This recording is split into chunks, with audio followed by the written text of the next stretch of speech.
Seems to have been a while since we were last in action for a sprint cup round of Fanatec GT World Challenge Europe powered by AWS. But this weekend we are at Hockenheim, and with race one coming up this afternoon, qualifying is imminent with a very busy grid indeed. Of course, the last Endurance Cup round was in Germany. We stay on German soil, but for a very different feel of event on another fantastic circuit, which gave really good racing and endurance last year. David Addison and John Watson trackside, and John, Hockenheim is a rather different Hockenheim these days, but it's still a challenge for the drivers. Certainly is, David. Opened in 1932. I was here for that. I'm sure you might also know that. But here we see the circuit, 4.57 kilometers, and it is, by this iteration, 17 turns, but lots of them are really just little curves that don't call it corners, but 17 is the official count, and it's one of the longest, if not the longest, lap in the sprint championship over the 5 events that we have. Brands Hatch, interestingly, is the shortest lap for the sprint events. Now, as far as the championship is concerned, if you take sprint in isolation, it's Raffaele Marciello and Timo Boguslawski who lead by 17 points from Valentino Rossi and Maxime Martin, who of course come here on the back of that Sprint Cup win at Misano. You're looking down at a very, very busy pit lane. We've got 41 in the entry, so qualifying for 20 minutes is going to be absolutely manic, isn't it? And yesterday, drivers out on track. Fantastic shots from the super slow-mo camera coming through the last 2 corners, effectively 16 and 17. The entry onto the pit straight, the Sud curve. You can see how the drivers work the cars. You can see how the car reacts to the curbing, John. And of course, our best friend at all these events, track limits, at this particular part of the racetrack. Wow. And look at the Ferrari is on that magnificent image. Not quick, but you can see the track has been wet. It was wet, very wet here on Friday, and track conditions will be changing all the way through qualifying this morning, and probably even more so during the 1-hour sprint race later this afternoon.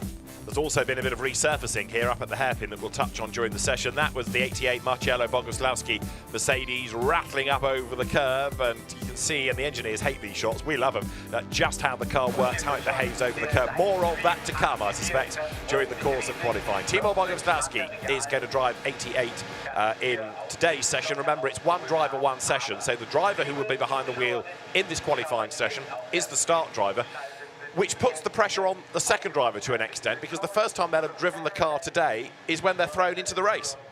Very much so, but I mean, people like, you think, look at the 88 Mercedes, Raffaele Marciello, he'll just take it in his normal laconic stride, jumps into the car, go out and do your parade lap onto the grid, bosh, and off he goes. Exactly, but for the second stint today, then he's got to be in it and drive the car absolutely flat out mid-race. He'll be put in, as all the second drivers will, so the first opportunity they get to drive today will be in the race. These drivers start, and the grid is going to be based on the times that they offer up. Remember, we have the overall points. We have silver. We also have this weekend bronze, which is led by Enrique Chavez and Miguel Ramos, and we have the Gold Cup, which is being led by Callan Williams and Nicholas Cruton. So battles within the overall situation as well. There's an awful lot to look for, as you see there. Number 32 BMW, the Charles Weert Dries Vanthoor car, one of the cars that you can anticipate to be there or thereabouts, but oddly yet to win in sprint this year. Yes, it's been a difficult year, particularly at Spa 24. Their race car was virtually, if not totally, written off in that incident in the nighttime hours. Up Kemmel straight when it was attacked by one of the sister cars, and so a brand new chassis had to be prepared for Misano. Again, that was a sprint round. We had the Nürburgring 3 hours endurance just about 4 weekends ago. Here we are, 41 cars. It's a very tight track, 41 cars, finding a clear lap, and you've got 20 minutes in which to do that. So it's not too bad in terms of overall time, but look, there are the championships. That's the overall global manufacturers standings you're looking at. Mercedes, AMG ahead of Porsche, ahead of Audi. 4 races we've had, that's all in sprint. It gets a bit busier because there's Hockenheim, Valencia, and then Zandvoort all to come by mid-October. 3 different overall winners out of the 4 races. The only double, you guessed it, Marciello and Boguslawski. Now, qualifying is go, and here at Hockenheim there is a very tight curfew. Let me just mention, therefore, that if there is a red flag, unusually for qualifying, the clock would not stop. It is therefore in everybody's interest to make sure they get in a banker lap.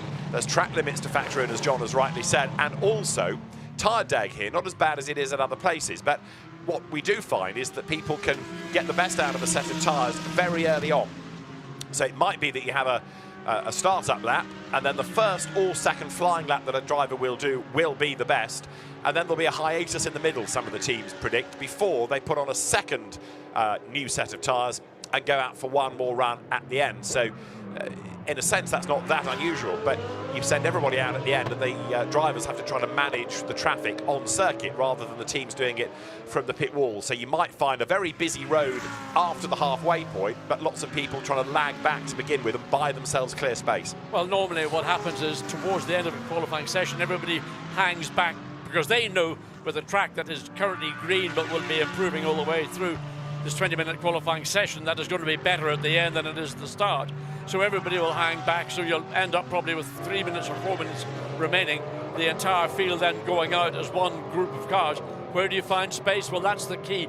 And 88, Timo Bergeslawski behind the wheel, but it's his teammate who's been a master at finding clear laps all the way through his career. It's difficult for everybody, and a lot of it will come down to just where you are at what particular point of the circuit and what particular amount of time remains. Not easy qualifying for anybody. Well, there is Bogomslawski, and he will be starting a quick lap this time. So last year, when we had the cars here, and admittedly it was for endurance, that shouldn't matter hugely, we were looking at a 1:37.5 as a gun time.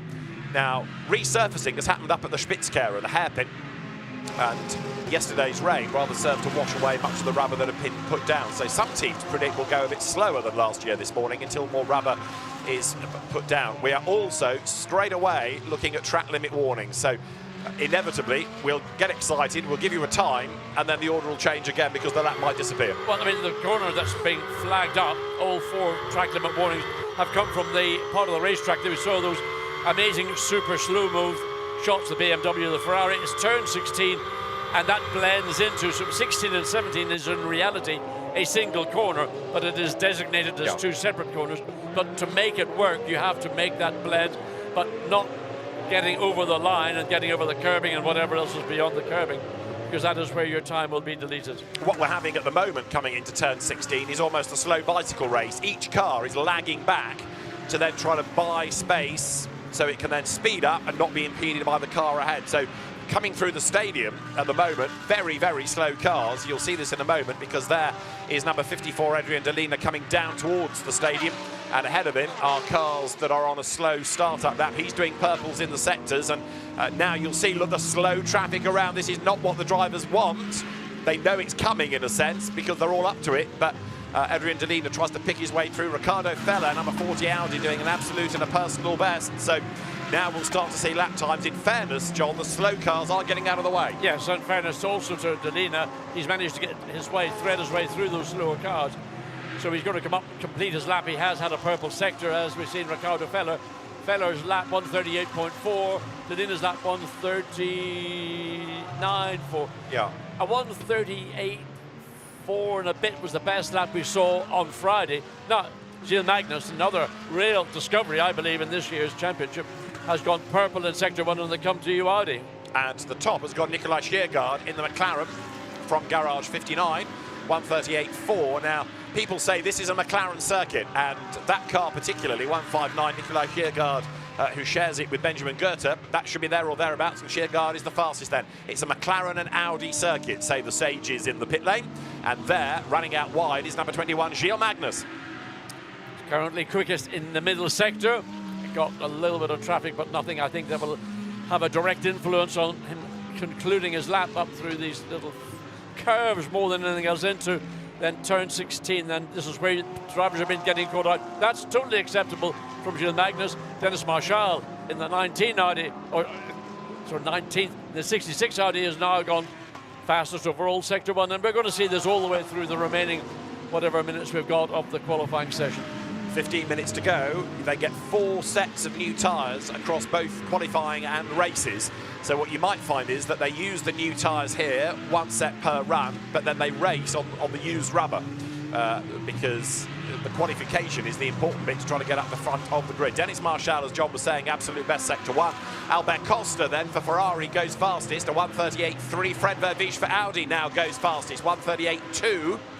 So it is Verviche, Feller, Costa, Owen Bastard 4th, Simon Gachet 5th, Nicholas Crutzen 6th. That means currently you've got 5 Audis in the top 6. Dennis Marshall now 3rd. Surely there must be a story behind all that. Well, it's an bearing Audi. in mind the future of the brand. Yeah, exactly. People say it's an Audi circuit. The nature of the corners, the nature of the track works well for Audi and McLaren. So I beg your pardon, David. A minute ago you said it was a McLaren circuit. I did also say and Audi. So it is a McLaren and an Audi circuit. It is, but not. And any other brands you want to throw in? Not yet. Not yet. Not necessarily BMW. Nicholas Crutzen here is only 9th, and Charles Wirtz is only 11th, and 46th Valentino Rossi is only 26th. BMW good here in DTM in the past, but not necessarily in GT3 in this auspices. Over the timing line goes Crutzen. He's up to 6th. So Nicholas Crutzen goes 6th. That's the best of the BMWs. The best of the Ferraris is Albert Costa, 5th fastest. Given the shape, which is not dissimilar from Audi or McLaren as an aero car rather than a grunt car, you might anticipate that it should be up there. But Dennis Marshall for Audi has now done the absolute best, Sector 1. And 77 Mercedes likewise. It's we've got Jordan Love on timing and scoring, but in fact Jordan Love has had to sadly return home. His father has passed away. His seat has been taken by Alain Valente, so we don't know whether it's Valente behind the wheel or not. As we look at Nicolas Schergaard in the garage 59, 159 McLaren, and that car has been quickest at one point momentarily, now currently in 6th position. Dennis Marshall again on another lap, fastest overall Sector 1, now eclipsed by Leggeret in the 2nd place Audi, so it's literally not by the lap, it's by the corner. Just to clarify the Jordan Love, Alain Valente situation, it's Frank Bird who's the one that's had to go home. Frank's father, Paul Bird, that passed away last night. So Frank was here, but he's had to return home. Jordan Love, we are convinced with, behind the wheel of 77, and he's 7th fastest, and he's heading his class as well. As I was saying earlier, you've got silver and gold and bronze, as well as overall. Now, what we haven't yet touched on, John, particularly, is 88. Timo Boguslavski is only 18th. Well, we have seen in the past that Timo Boguslavski hasn't managed always to get that car up into the front 3-4 rows of the grid. Other events he's done very well in qualifying, so he's still got remaining 12 minutes or so, plenty of time, as you pointed out at the start of the show, to come in, put on a fresh set of rubber and go back out again, and hopefully find clear track to enable him to go and get that 88 Mercedes-Benz up to where I know his teammate would like it to be. Now that is Charles Wirtz. Lucas Leggeret is the man that's done the now fastest time. Albert Costa had done it, but now Leggeret goes quicker by 51 thousandths. 1:37.8 now. Wirtz only 10th. That BMW, the WRT run car, not yet delivering, and BM's 9th and 10th as the best pair. Yeah, and the times of Crutzen in 9th place and Wirtz virtually identical times. So the pace still yet to be exploited as we look at Norbert Singer in his JP Motorsports McLaren, and that very appealing combination of gold and black. Into the pit lane it comes. So the 11 minutes to go mark has been reached. In other words, they've done the first run. Now it's time for a new set of tyres and then go back out again. This is Nicholas Crutzen in super slow-mo. Look at the way it rattles over that corrugated curb. And also when you see that left front tyre, look at the way the oscillation, as soon as they go across those serrations in the curb, sets up an oscillation. I mean, tyre engineers do not, think about mechanical engineers, but tyre engineers must shudder when they see what the tyre's having to deal with.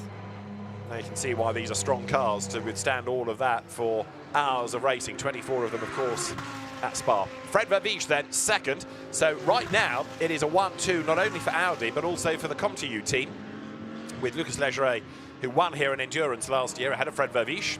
There is Fred Verviche 3rd, also for Audi, Ricardo Feller, who is part of the Tresor Orange 1 team, the Attempto squad, and 4th is another of the Tresor Attempto racing cars, Dennis Marshall.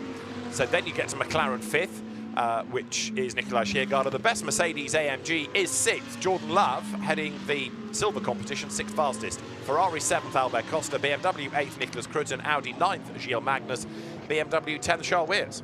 Yeah, so then you've got to go down to 17th and 18th to get the next of the Mercedes with Fabian Schiller and Timo Boguslavski, and Jimmy Pla in the 87 Mercedes all the way down in 21st. So a bit of a contrast to what we had seen in Misano, the pace that we saw there from particularly the 88, but also the other car that is not showing pace presently is the 46 BMW Valentino Rossi, of course, winning his first sprint event in a very convincing manner.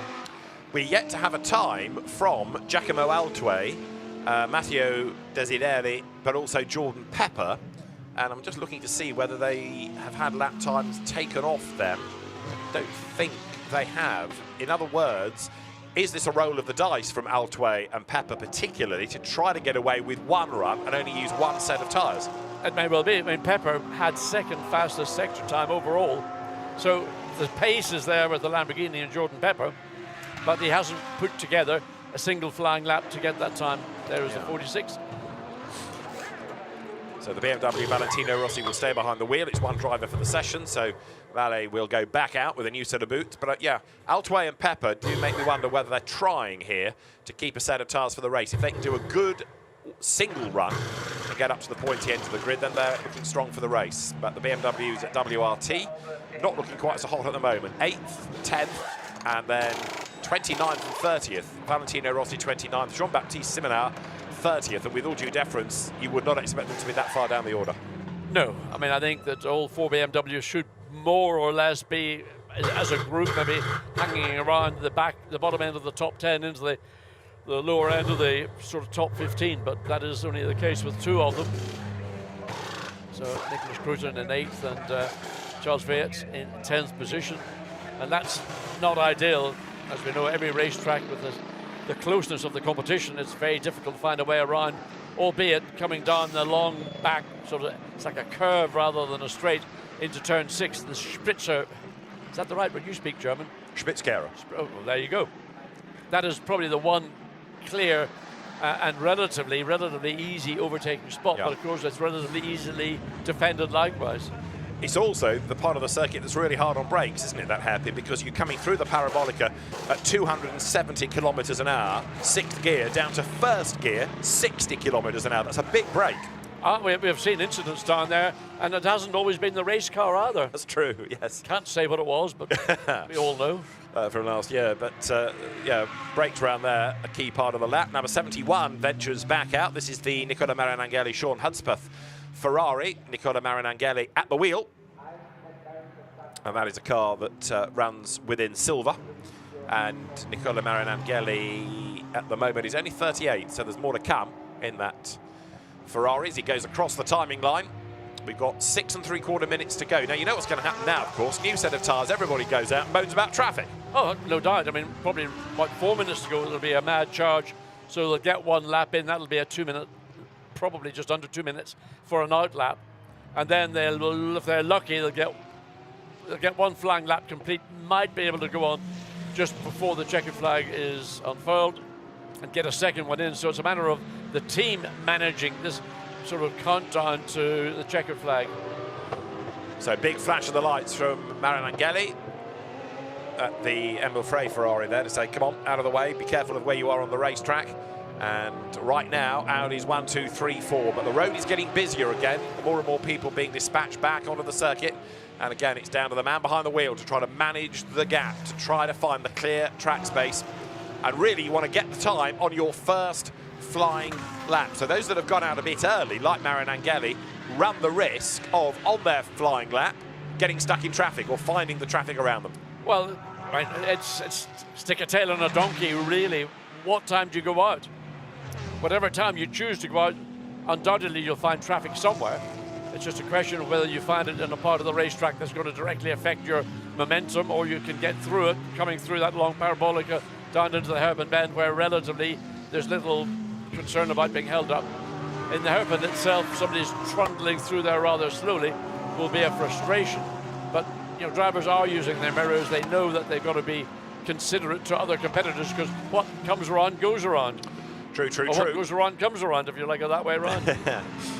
Now, Stephen Palette's Porsche there, the Comme-Ledegar run car. I think that looks fantastic in the Hexis livery, that car, but Stephen Palette's backed it off on this lap, so he's bailed. Looks for another run, looks for a clear track. Jordan Pepper has just gone through onto a flying lap. Number 60 Lamborghini has got to deliver. and 44 Porsche then, which is quite a long way down, but it's a class car rather than overall entrant, if you like, 25th in the times currently.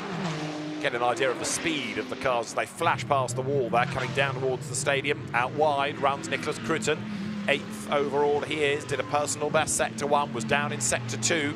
4 minutes remain, and we've not really had any shuffling of the order yet, oddly. Second set of tyres not yet delivering, but people look so slow through turns 15 and 16. Cruton is one of them. They're all backing up, they're all trying to let the car ahead go, and then as they come onto the pit straight, you'll see them pull the trigger. Right now it's Cruton's turn, he's let the traffic go. Look, others crawling around, some getting out of the way, others looking for the clear track space. That's what I was talking about earlier on, each driver trying to let the car ahead get away. Well, it's the name of the game these days in motor racing, when you get a large number of cars on a racetrack all seeking that one single flying fast lap that you're going to get backing up, and it's frustrating for everybody involved. And there's no solution to it unless I don't know how you can ban backing up, but whatever way around it is, it does require a considered amount of consideration to those around you. But there will be winners, one or two. There'll be a lot more will be losing. Big winner, Christopher Zerkling in number 55 Porsche. He's just gone 9th. And here is Charles Wirtz, 11th at the start of the lap. He's up towards the timing beam. Charles Wirtz should be an improver. 5th fastest, and that's quite good for BMW after the travails in the first half of the session. So number 32 BMW goes 5th. What about Albert Costa? He's down to 9th. And Jordan Pepper goes quickest. I think he's done it on one set of tyres. Fantastic effort. Yes, well, we did point out that he had that fastest second sector time, having not completed a full flying lap, and goes out and just sticks it on the pole by, just fractions under half a second. Christian Clean likewise popped up into 3rd place in he's now been disposed by Christopher Mies, so 3rd to 4th in the space of me trying to get it all out. So it's now Christopher Mies in 3rd place. 2nd of the Audis, Lucas Legere, still retaining that advantage from the Audi perspective, and more times Timo Boguslawski likewise has leapt forward up to 12th quickest. Good effort by Timo Boguslawski then. So Jordan Pepper, not only is he on pole on, as I say, what was only really one run, but he's there by 4/10 of a second. So Jordan Pepper, if he's maintained a fresh set for the race, and we'll get Gemma to try to investigate that for us, Gemma Scott, when we either get to the end of the session or on the grid, but if he has done, that's a really good result. But 4/10 is quite a margin. It's a significant margin, and it illustrates maybe there's a lot of confidence in the Lamborghini team to think that they can go out. That's the BSR, Vincent and Sperry Racing, former driver himself, looking at Feverbich. Feverbich has dropped down to 7th, and he's got green in Sector 1, nothing in Sector 2. Simon Gachet also has gone from wherever he was up to 5th quickest. So it's an Audi almost lockout in the top 6, except it's a Lamborghini who is overall quickest, and still in relative terms unchallenged by all the 5 following Audis. And there is now less than a lap time left in the session. Vervish will get one more go, and he's up to 2nd fastest, 1:37.836, but he's still 3/10 down. This is Christian Clean, who'd also lost out in the middle sector, runs it wide. Ricardo Feller pops up now into 2nd position, whereas Christian is not his 9th position, so yeah, he didn't improve, did he? Gilles Magnus 5th, drops down. Well, for a brand that we might be seeing the back of in GT3 terms, the Audi is having a last hurrah here, seemingly, because there are a lot of them, 2nd to 8th respectively, all Audis. Gilles Magnus up the curb, bit twitchy there. Yes, catching the curb, that manner. Albert Costa, well spotted. David Ferrari has gone to the top of the timing and scoring. First car to manage to chip away the 4/10 of a second advantage Jordan Pepper had with the Lamborghini, and now he has got it just fractionally under a 1/4 of a second, and we are 25 seconds remaining. So Gilles Magnus then, like many, good in Sector 1, lost a fraction of time in Sector 2, but is this lap going to come to him as he comes up towards the exit of turn 17, heads towards the beam? Albert Costa is the fastest, and through goes Gilles Magnus. The lap time is not an improver. Here's Ricardo Feller. Remember I said that Timo Boguslawski had found a 12th position overall? Maybe that was a deletion because the car is now down in 28th position. So I am assuming, without looking down at timing and scoring, to see whether that was a time deletion. It was, yeah, good it spot. had to be. So that is a massive setback for the 88 Mercedes. Flag out. Valentino Rossi, only 35th. Really frustrating session from Valle, although he is on a quick lap at the moment. Right, Riccardo Feller breaks the beam and stays third fastest. Albert Costa then is the quickest. Boguslavski is backed out of it, and there's dust in the background as there is Albert Costa, who is down in the middle sector. So this is the provisional pole position car.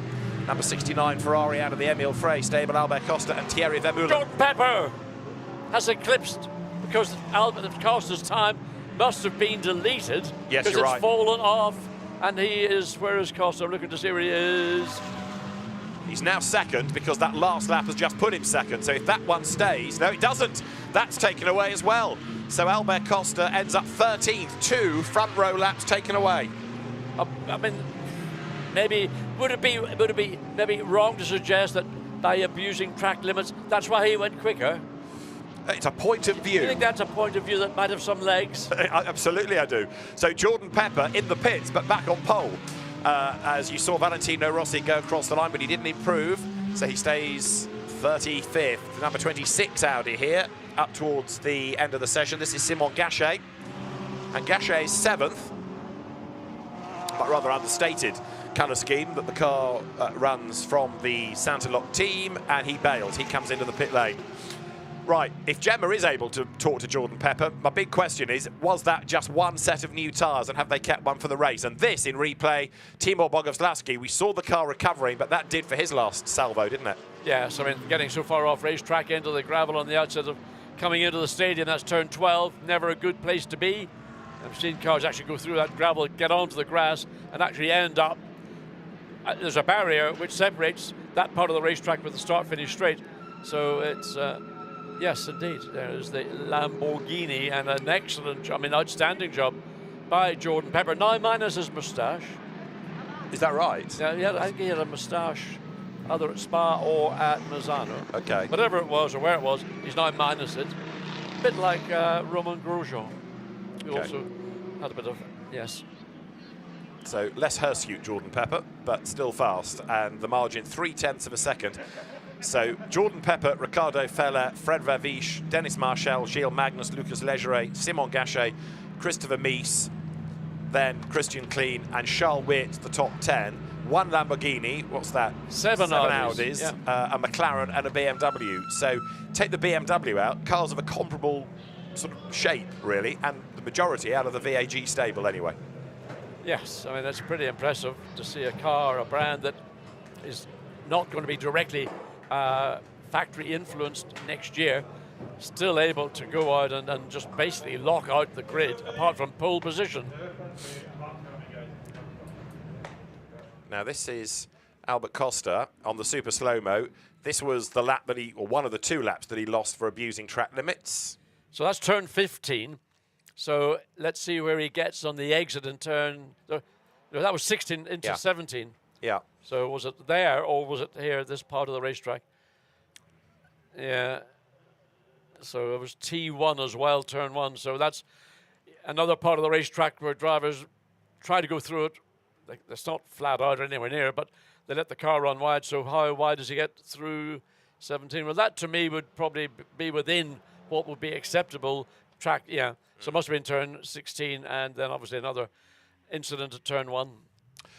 Well, a fascinating session, and at the end of it, Jordan Pepper tops the times. Jordan Pepper the fastest from Riccardo Feller, 0.3 of a second being the margin, and Fred Vavish third ahead of Dennis Marchal, then Gilles Magnus and Lucas Legeret. Simon Gachet 7th ahead of Christopher Mies, Christian Klein 9th, and Charles Wirt in 10th. 11th quickest Nikolai Schiergaard ahead of Jordan Love.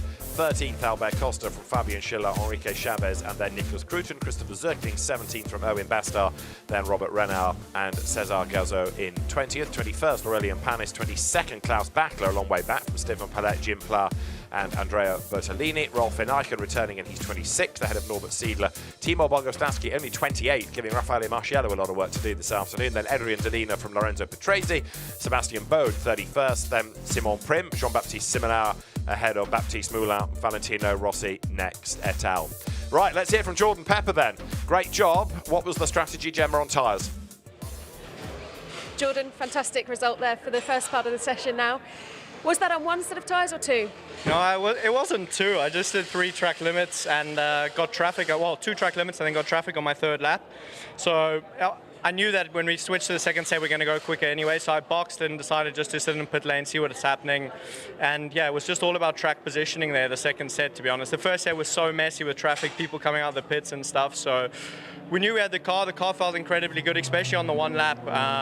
We had quite a big drop for lap 2, but you know, I managed to make it when it counts, and just a big credit to these guys. I think it's no secret that we've had a super tough year. It's a lot of learning for the team. It's quite a big step up for them, but I'm proud of them for never giving up. Also, thanks to my team and obviously Lamborghini Squadra Corsa for giving us the weapon today to fight for pole position. It's quite tricky with the track limits, as we saw a lot of guys lost laps, but managed to do it and super happy. Well, you're certainly in the right place for the race, and we look forward to that one. Thank you, and well done once again. Thank you, thank you. Thanks, Gemma. Well done. So now we do know about tyres, and Jordan Pepper will therefore have to race on used. They won't have done that many laps, but they're not completely brand new going into the race. So interesting that the team was confident enough to, if you like, bail, box early, put that new set on, and then deliver that pole position lap. So big drama in qualifying, and we're going to be on air for the race at 1:45 local time with a build-up before the cars blast off. And the race due to be 2 o'clock for the green flag local time. And with such a busy entry, picking a win is going to be very, very hard indeed. I mean, would you be wrong thinking that an Audi might be up there amongst it? I mean, obviously the Lamborghini got pole position, but 7 of them in the top 8. You've got to think there's something there, you know. Absolutely. Model of form. Everybody's out of step except our Willie. Well, that may not apply this weekend when you've got 7 Audis in the top 8. Just look at the highlights of that qualifying session, which was partly, of course, affected by traffic, partly by track limits, but everybody blasting out to do one banker lap early on. And amongst them was the Timo Boguslavski Mercedes, but Albert Costa was quick initially. The Emil Frey ran Red Bull Liberid Ferrari wide over the curve, and illustrating why track limits is so carefully policed here. Ricardo Feller for Audi looking strong. Ultimately, pole position then to Jordan Pepper for Lamborghini. Right, we'll see you at 1:45 local time, ready for race 1 of Fanatec GT World Challenge Europe, powered by AWS Sprint Cup. It's going to be a cracking race this afternoon, no question. We look forward to your company later on. Bye for now.